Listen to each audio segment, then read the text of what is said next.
Outdoor ramblings, rambling around the woodlands, the rivers, lakes, and fields. Outdoor ramblings, rambling about the outdoors with Milton and O'Neill. Rambling about the outdoors with Milton and O'Neill.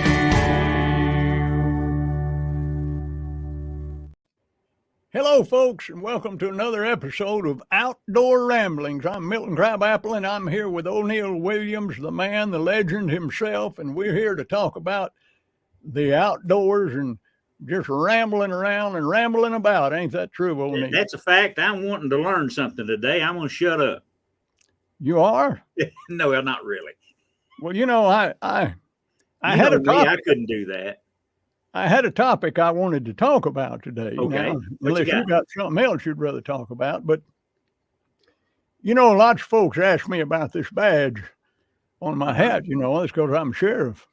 Been a sheriff of Crabapple, Georgia now for going on 40 years, I guess, you know. And when you're in law enforcement, you just have to end up, I don't know a better way to say it. You end up having to get involved in certain things sometimes that you'd rather not be involved in. Certainly. You have to know things that you'd rather not even know, but stuff comes up and it's your responsibility. So you just got to jump right in there and do it. And a prime example was, I was telling a fellow the other day, been a few summers back, somebody called, you know, me and Dude fish down at Old Man Eatrus's pond all the time. That's our favorite fishing hole down there. Catch them big bluegills and catfish and all kind of stuff, you know. We need to have a fish fry. We just go down to Old Man Eatrus's pond. A lot of people fish down there because he don't care. Somebody called up the jail and said they spotted a big alligator down in Old Man Eatrus's pond. Oh. I said, alligator? I said, well, there ain't been an alligator in Crabapple in 50 years that I know of. They said, well, there's one down there now, and you better go down there and check it out. You're the sheriff. You can't let somebody sit around and get eat up or attacked by an alligator. You better go check it out. I said, well, I'll go check it out. So I told Dude, I said, Dude, somebody says they spotted an alligator in Old Man Eatrus's pond. I reckon we ought to ride off over there and check it out. So come on. So we got in my pickup truck and drove over there. Now we parked out on the road. I said, let's just park out here on the road and walk across the pasture and be real quiet. We'll sneak up on that pond and we'll see what's going on out there. So along the dam there's a bunch of alder bushes growing up. And we circled around. We come up behind the dam, kind of bent over and creeped up behind them alder bushes, and we just raised up and looked out over the top of them alder bushes, and right there in that lake, right 10 feet in front of us, was an alligator might near as long as my pickup truck. Oh. He was just laying there staring us right in the face. Well, we just froze. Sure. I told Dude, I said, Dude, just remember, he's just as scared of you as you are of him. Dude said, well, if that's true, that water ain't fit to drink. Yes, sir. But we ended up catching him. We lassoed him. We carried him over there to the zoo, left him at the zoo and come home. But you just never know what you're going to run into. Oh, yeah. Law enforcement. Absolutely. Law enforcement and just being in the woods. And folks out in the woods. You know, I got a good friend of mine that he's one of my best friends, and this happened several years ago, and I ain't going to mention his name. But he was down there somewhere in South Georgia on some deer property. I think he was maybe in that Oconee National Forest down there, and it was during deer season, during gun season. He was just coming back from hunting. He was just riding along the old dirt road way back in there, just riding along slow, looking on both sides of the road, see if he could spot a deer. And all of a sudden, he spotted a big buck standing off out there about 20 yards off of the road. I mean, it was a monster too. Well, now, you know, you ain't supposed to shoot from a firearm from the road. Mm-hmm. Well, of course, there wasn't nobody around, so he eased out and reached back in the back and got his rifle. He might have already had a shell in it. I don't know. That'd be illegal too, I guess. But he opened that door up, and that buck standing out there staring at him, and he put it on that buck and squeezed one off. He said when he hit that buck, fire and sparks flew out of it, and said, next thing you know, from both directions, here comes the game wardens. Boxed him in, got him. That's Got right. him. Cost him about $500, and learned a good lesson right there. You bet. Well, Just I'll tell better you obey the law. a friend of mine. This was before we moved up here to the mountains, and I had a good friend. He's a doctor, and a great guy. And close to his cabin along the river, the DNR had put out a deer like that, and then they parked so you couldn't see them. And car after car after car would stop and then and look, because I spotted it and I thought it was a buck standing over there, because it was about 100 yards, something like that. Couldn't see it very well, but you could tell it was a buck. And the car after car after car would stop, because I talked to him afterwards. But sure enough, every day, some guys would stop, get out of their truck or get out of their car, and take a shot at it. That was an expensive round. And they paid the price for it. I don't know how many holes was in that deer. Quite a few. You know, you can't just expect to get caught breaking the game laws and say, well, I didn't know what the law was, you know. Certainly. Grandpa Crabapple told me one time, and I believe you'll agree with this. He said there's a big difference in game wardens and police officers. He said a typical police officer sees people breaking the law 100 times a day, and he's just got to finally decide which one of them is bad enough to where he's going to stop and arrest them. But he sees it going on all day. He said the game warden knows it's going on all day, but he can't never catch nobody doing it. It's seldom. And he said when he finally does catch you and get his hands on you, you're gonna pay the piper. You're gonna pay. Because he's worked mighty hard for a long time to catch you. Well, you know, I have the opportunity, and I accept them when it's relatively convenient, and I'll give a talk at a club or something of that nature. And one of the things that I always say, and I think it's the most important thing that I say when I do these lectures, if you will, I always tell everybody, if you've got a youngster, girl or boy, and they're available, bring them, because I've got something I want to say to them. And quite often I have a pretty good crowd of youngsters. The benefit is, if you think about it, in the outdoors, we don't have a guy in a black and white striped shirt to throw a flag on us if we break a rule. We're on our own. We have to know what the rules are, and we have to choose not to break them. So the things that you can learn in the outdoors and being a sportsman and be a law-abiding sportsman, fishing, hunting, trapping, whatever it is, you can carry those and have those demonstrated to you the rest of your life. You know, that's a good point. And, you know, I, like a lot of people, now, I don't know about you, but I was raised by a bunch of game violators. I wasn't. Okay, go ahead. I really was. Lots of times we just didn't pay much attention to the game laws and all. And that actually was a bad example for me growing up, was that the law doesn't necessarily mean anything. So, you know, just teaching kids to obey, if you take them hunting and fishing, they need to be aware where they're going and what the law is and who has a license, who's not required to have a license, what the bag limit or the creel limit is, what the bait restrictions are or the firearms restrict. They just need to be aware of the fact that today we're going out here and do this. We're going to have fun, but there are laws that come into play, and we've got to make sure we obey all of those laws. And you teach those kids from early on to be law-abiding citizens. They make the decision to break the law or not. It's up to them. It's not on a referee on the field of play like a football game.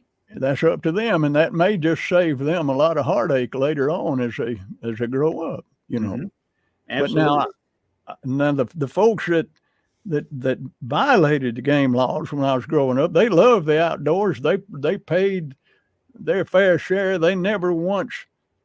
I remember Grandpa Crabapple one time when he turned, I believe it was 62 or whatever, and they told him, said, yeah, you don't have to buy a hunting fishing license anymore. Now you're going to get one. And he told me, he said, I ain't never once in my life complained 1 minute about buying a hunting and fishing license. He said, I know where that money goes. And he said, what it's good for. He said, so don't think you're giving me any big favor telling me I don't have to buy a hunting and fishing license. He said, I've never complained 1 minute about it. That's right. I still buy a license. I'm sure you do too. Well, I think I got the lifetime. Bought the lifetime. I'm a lifetime member of the NRA, and anything that offers a lifetime discount, I take advantage of. You know, last week we talked about, and I think this is a great example. Last week we talked about turkey hunting. Okay. In 1910, 1920, 1930, the total number of wild turkeys in the United States was somewhere around 20,000. And then when the rules came around and we started paying excise taxes on our fishing stuff and our camping gear and our hunting gear, and all that money went to the Department of Natural Resources, that was 100 years ago. Now there are 10 million wild turkeys in the United States, in North America. How about that? So buying stuff and having the excise tax, fishermen and hunters pay their own way. They raised their hand and said, I'll pay. Just tack the price on the hunting gear. That's exactly right. Everything we pay for, we pay for it. Mm-hmm.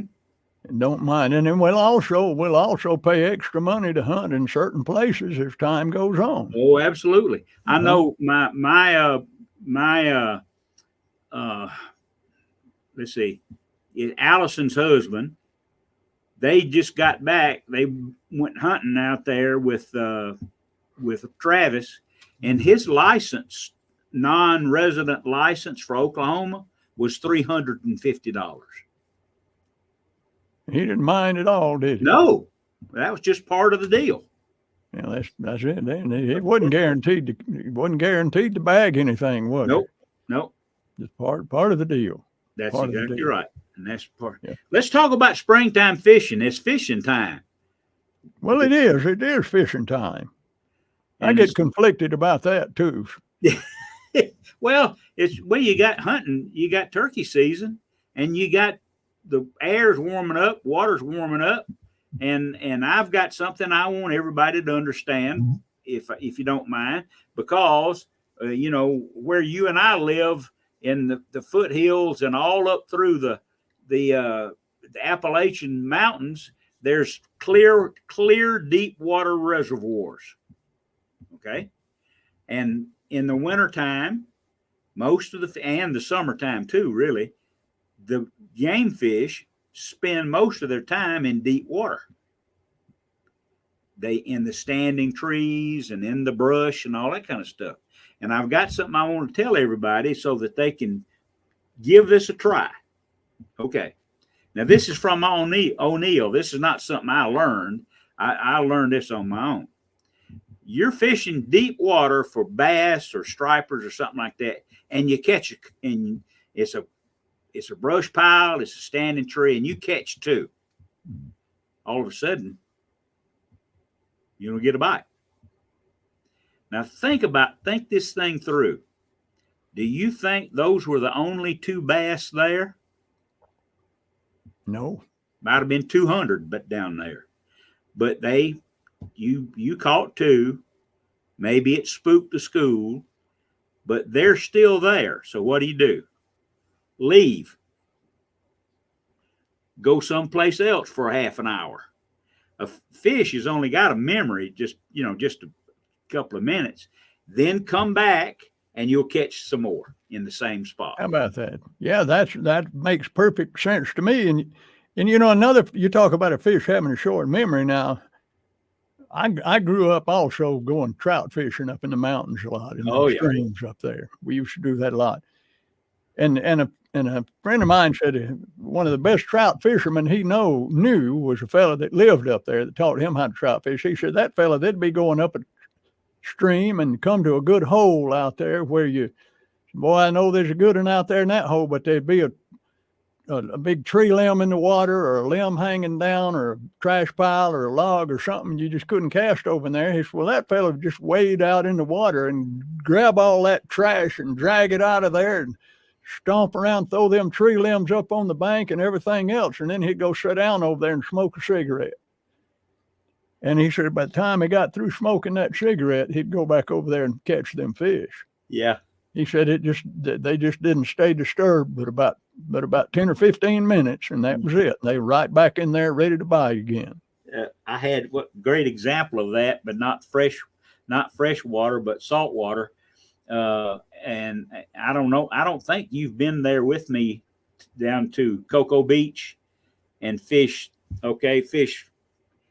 in the area where they take the rockets off. Okay. Yes, sir. And there's a fish down there, which I think is the best tasting fish in salt water, and it's called a triple tail. And just as an example, I have caught a triple tail on a shrimp, taken him off because he was too small, put him in the water, and 15 minutes later, I caught the same one because I could tell where the hook was. If you'll just exercise some sense, you can maximize your catch. Well, I've done the same thing with carp fishing before, too. Had one break my line, break it off, and then be fishing. Then hit 15, 20 minutes, 30 minutes later, catch one. There's my hook. Yeah. In his mouth. I've done caught him again. And the same thing. How about that? But yeah, they don't remember things like a turkey does. I believe he remembers stuff a good bit longer. It's funny, down on that Florida coast, there's a big long sandbar, real curved, okay, and it makes for a bay in there.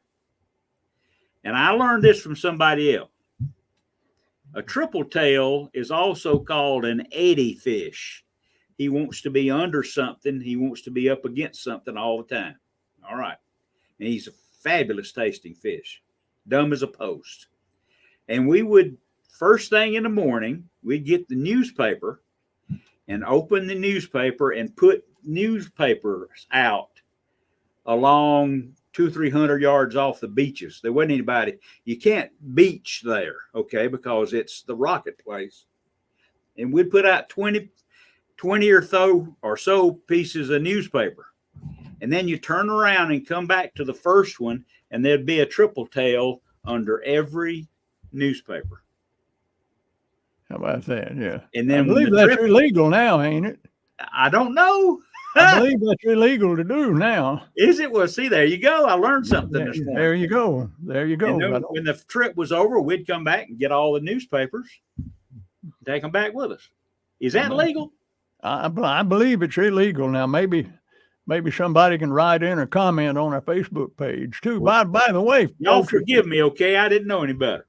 If you're listening to this, go to our Facebook group, Outdoor Ramblings with O'Neill Williams and Milton Crabapple. Join our Facebook group, and you'll get an instant notification every time we come out with a new episode. It'll ding you on your phone, and you'll know there's a new episode there. And you can watch it anytime you want to. They're all right there on our Facebook page, Outdoor Ramblings. I got dinged early this morning. You did, you? Well, good for you. Good for you. So go check it out, folks, and tell everybody about it. We want to grow our group, and we're having a lot of fun doing this, and we hope you're enjoying it too. So, O'Neill, you got anything else you want to talk about, law enforcement or fishing or grappling or anything else? Well, one of the things I guess maybe is an overall about our visiting with people or people visiting us when rambling most of what we say, most of what we recommend, I believe most of the time it's just a reminder. People know these things already. They do. That like the deep bass on a brush pile. They just don't practice it.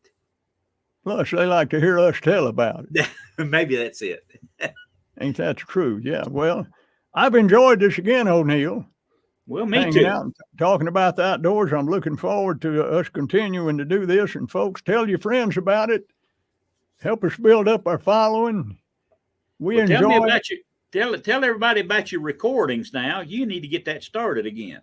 Well, we're doing it. We're doing it. Thank you for reminding me. You know, I recorded back in the day 6 live albums when I was with Southern Tracks Records in Atlanta. So we're pulling some of those albums out and putting them available online on links and also on audio CDs and DVDs. So you can go to miltoncrabapple.com, and the one that we just released and brought back is my favorite, called Stir Fried Groundhog. It's got a lot of funny stories on there and some songs too that might even bring a tear to your eye. So go check it out. Well, it made me cry the last time I heard it. And I tell you, we got a deal going too. If you buy one for the price of 2, you get the second one free. Oh,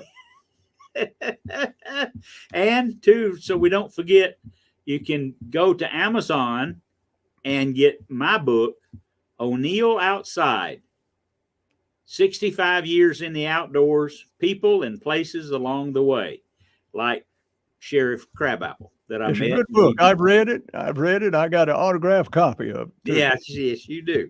I'll sell that one too if anybody wants. Yeah, sure, that's right. Yes, Book sir. hadn't changed at all. You can Always watch these. Always trying to make $1. You can watch Rambling with O'Neill and Milton on YouTube and Facebook, and listen to the podcast on, my goodness, just about everything. Spotify, iTunes, it's out there all over the place, folks. That's right. Go subscribe to it. We hope to see you again and entertain you on another episode. And with that said, thank you for watching this episode of Outdoor Ramblings. And do me a favor, do yourself a favor. Always keep your nose to the wind and your eyes along the skyline. And if you hear somebody yell "low bird," don't forget to duck. And let me do this, because I finished 32 years of radio with the following. If you're too busy to go fishing and take a child along, you're too busy. Outdoor ramblings, rambling around the woodlands, the rivers, lakes, and fields. Outdoor ramblings, rambling about the outdoors with Milton and O'Neill. Rambling about the outdoors with Milton and O'Neill.